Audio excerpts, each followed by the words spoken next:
this problem is going to help refresh our brain on the series test. It asks me to consider this infinite series, and it wants me to find the radius of convergence and then the interval of convergence. The nice thing about the radius of convergence is you automatically know you're going to be using the ratio test. This was not given to me.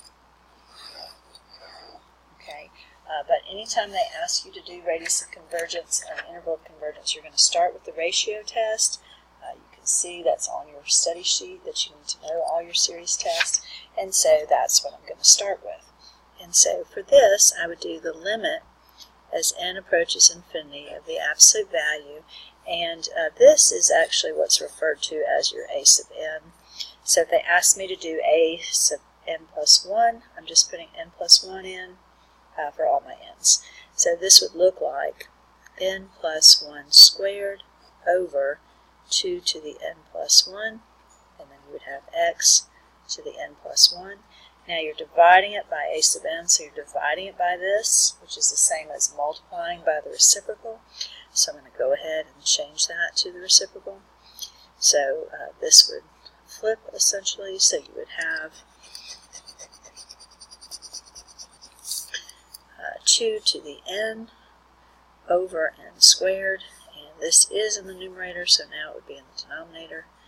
And we want to find out where would that be less than 1, because if it's less than 1, we know for the ratio test that it converges. So we're trying to find that particular area where that happens. Okay, and so that's why we have this x in here we're going to use to solve for that. So now we just kind of want to simplify this down. Okay, if we have x to the n plus 1 over x to the n, subtract your exponents, you would just have an x in the numerator. We also have n plus 1 squared. I guess I'll just write this out. X to the n, x to the 1, 2 to the n. So not canceling anything. I'm just going to multiply everything out from the numerator. Here I'm going to write that as 2 to the n times 2 to the 1. And then I have n squared x to the n. Trying to figure out where that's less than 1. You can cancel the x to the n's. I can cancel the 2 to the n's. Okay, so let's see what that leaves us with. So I have n plus 1 squared. I still have that x. And I have a 2, and I have an n squared. Okay, and when we talk about the limit as n approaches infinity, the x is not affected by it, the 2 is not affected by it. Really, we're just looking at the n's. So what I'm going to do is I'm going to take out the x and the 2 and just determine what this limit as n approaches infinity of the rest of it is.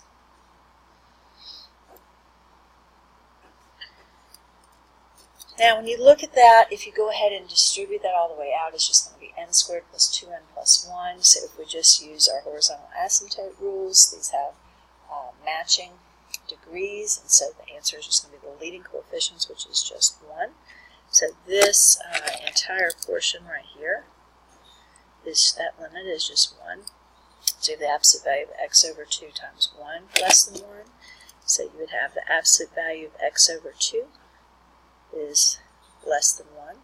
And then if you'll remember, that means that this is squashed in between negative 1 and 1. Multiply through by 2 in order to isolate the x. You would have negative 2 is less than x is less than 2. This is a radius of convergence of 2 because you are from the center, you are 2 to the right. This whole distance from negative 2 to 2 is 4. Cut it in half, that's 2. So you're 2 on each side from the center, and that is considered your radius of convergence. Remember, that's what happens if you're going to have an actual interval. Let's say that this limit had come out to be 0.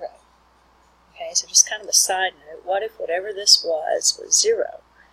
Then, just put this somewhere else. Okay, if you had x over 2 and whatever this limit was 0, then you would have 0 is less than 1. Well, that's always true.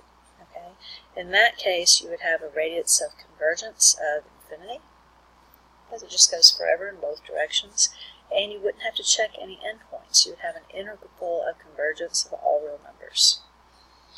Okay, so that's another thing that could happen to you. Sometimes this function here could just go to infinity. So you could have something like that. And infinity, quite frankly, is not less than 1. Okay, and so you have a radius of convergence of 0.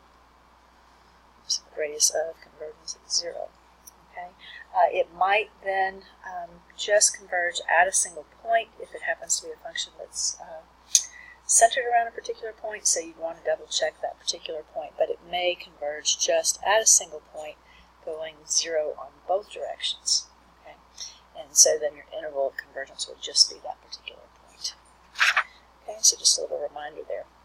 Now, this one I have to check. These endpoints might be included in the convergence or it might not. So basically you have to check both. So we're going to check 2 and we're going to check -2. We're going to check 2 first because if this converges, then we may be able to have some absolute convergence and save ourselves some work. So I'm going to start with that and I'm going to just write my same summation. It's just that I'm going to see what happens when x is 2. So I'm writing the same thing, only I'm putting 2 in for x. Okay, so this is going to look like n squared over 2 to the n times 2 to the n. Well, that's kind of nifty because the 2 to the n's cancel. So I'm just trying to find out the summation of n equals 1 to infinity of n squared. Now the deal is here, while you only have to remember the ratio test to find the radius of convergence, if you're finding the interval of convergence and have to check endpoints, you could have to use any of the series tests, and we have a separate video reminding us of that. Okay, but this one's nice because it's the easiest test of all tests.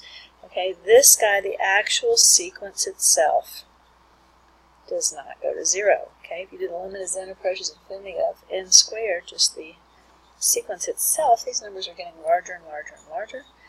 They're going to infinity, which is not equal to 0.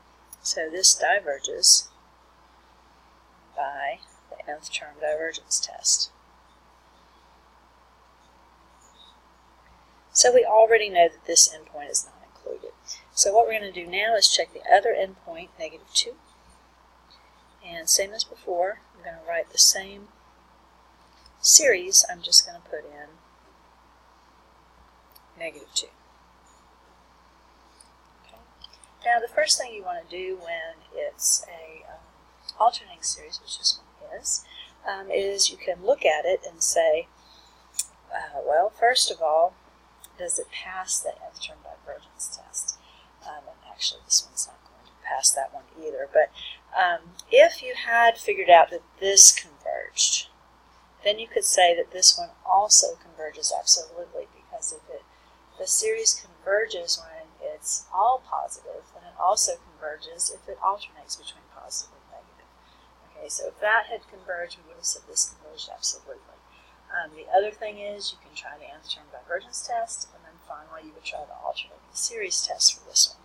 Okay, so basically it has to be a positive decreasing sequence, and the limit of the absolute value of this has to be 0. So if we took out the absolute value, the negative part of this, we just took the absolute value of this sequence, we would have n squared over 2 to the n and 2 to the n.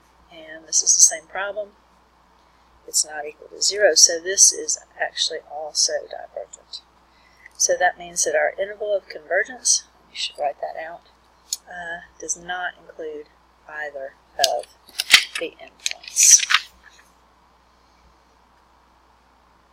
This problem has one last part. It says, given that x equals -0.1, find the sum of this series correct to 3 sig figs. Okay, so I'm going to go ahead and write what the series was to start with. And then we're going to go ahead and substitute in the particular x value that they gave me.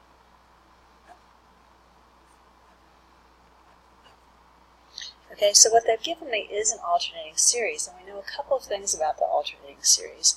One thing is we know that the remainder is less than the next term. So if we do the sum of the first 40 terms, then we know we're going to be off by less than the 41st term.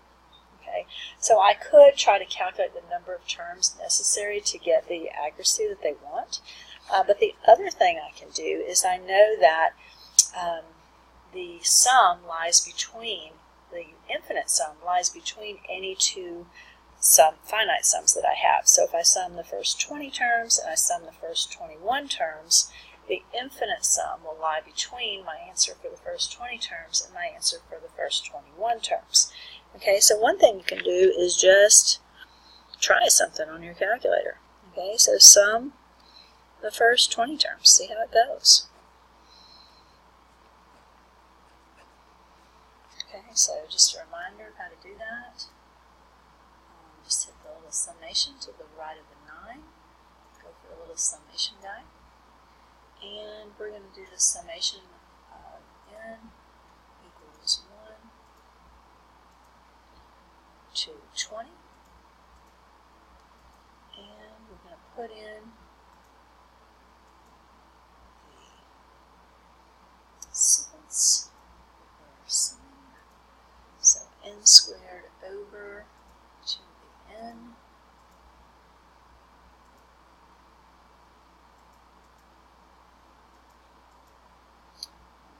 Multiply that times negative 0.1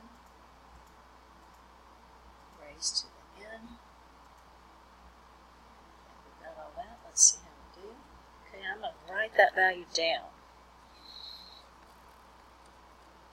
Okay, and then you might just sum, and remember we want 3 sig figs. So right now I would be guessing 0.041. Okay, now I'm just going to go up and copy this. Could just try another number.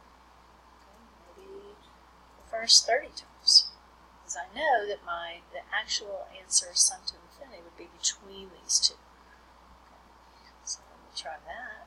Oh, I got the same thing. Okay, so I'm going to write that down. And I'll go back to that screen in just a second. But I am showing them that I know that it has to lie between two different sums that I have. Okay? So the infinite sum is between these two. Okay? So I can actually easily know that for 3 digits, I can't count this as a leading sig. This leading sig fig is not significant, so I would need to go to here. So negative 0.0410.